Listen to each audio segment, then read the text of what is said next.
Hi everyone. Today I'm going to show you how I set and break in my ball diff and slipper. First thing I'm going to do is have the car just like it would, ready to hit the track with the tires on, ride height set. That comes in later when you set the slipper. But first off, as you can see, the ball diff is pretty loose. I just put it in, so I'm going to leave it loose, and then I'm going to take a screwdriver and I'm going to stick it in the outdrive.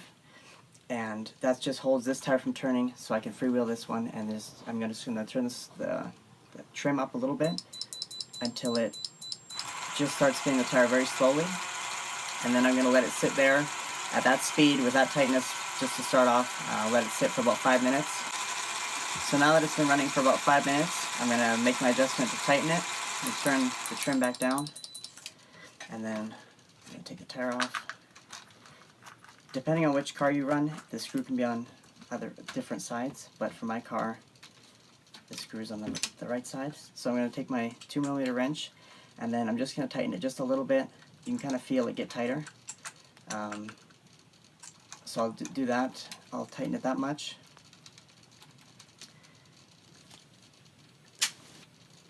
And I don't need to put the tire back on, so I'll just do the same thing. I'll put the Allen wrench in the same side, and then turn the trim up a little bit more. Just because it's a little bit tighter, it needs a little bit more throttle to do that. So then I'll let it sit there again for another 5 minutes. And it's better to do this slowly. You don't want to really rush it. Don't want to have it going too fast, so the balls and rings can seat together. It's going to benefit you in the long run if you do it, if you take your time. So it's been running for about another 5 minutes. So I'm going to make my next adjustment. And when I do this adjustments, it's better to not turn it too tight. You can make little adjustments and do it more often. It's not going to hurt. If you do it just once tighter, it's going to not break in the diff as good, and you possibly have the chance of making it too tight, and then it just kind of messes everything up. So then I'll feel it. I can still, and when you adjust your diff too, you kind of have to just figure out for yourself what it feels like, because it's very hard to tell people how tight to have their diff. So I just kind of know by feel how tight it should be. So I'll go another about 1/8 turn, and I can feel it again. It's still not quite tight enough, and then I'll go another 1/8 of a turn, just so it kind of, for my motors, it moves this. If you turn it just enough, it'll turn the motor over, and then I'll do that for another 5 minutes under the slow break-in.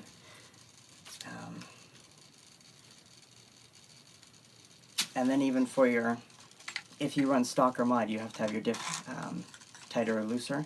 So I'll tell you more about that in the next clip. I'll run this another 5 minutes and then tighten it again. Okay, so this is the 4th time now. I'll turn the trim down, and then I'm going to feel the diff. And then for this, it's just kind of a feel thing again. You need to learn what it's supposed to feel like so you know when to kind of stop. So that feels about right for mine. And then I'm going to show you how to test it. And when I test it, I'll back the slipper off just a little bit, just so you don't.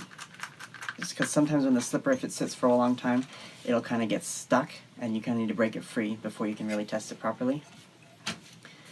So I have it backed off, and I'll test it. And I usually set mine, it's pretty much always, I'll have it just so the tires just come off the ground. That kind of depends on the layout and the grip level. So I'll tighten it a little bit. Just this again too, you want to go a little bit at a time, just so you don't go too tight and then have to back off, and it's just easier to do a little bit by a little bit. So that's about what I'll do. Pretty standard. There is the occasion when you need to go, when you need to have it looser, if it's really loose track, if there's not a lot of jumps, but if there's a lot more jumps where you need to come out of a corner and really get on it, I'll run it tighter. And then for the diff, how tight you need it, it depends on what motor you're running. If you're running stock, if you're running mod. If you're running stock, you can obviously have it a lot looser before it'll bark, because there's not as much power. And if you have it looser, it's going to give more grip, more rear grip when you're coming out of a corner. It's going to be less like posi. And then when you have a mod motor, you're going to need to have a little bit tighter, just so it. Basically, I like to have my diffs as loose as they'll go without barking. So that'll give the most rear grip and give you the best performance around the track. So that's how I break in my diff and set my slipper. Hopefully you guys enjoy the video, and thanks for watching.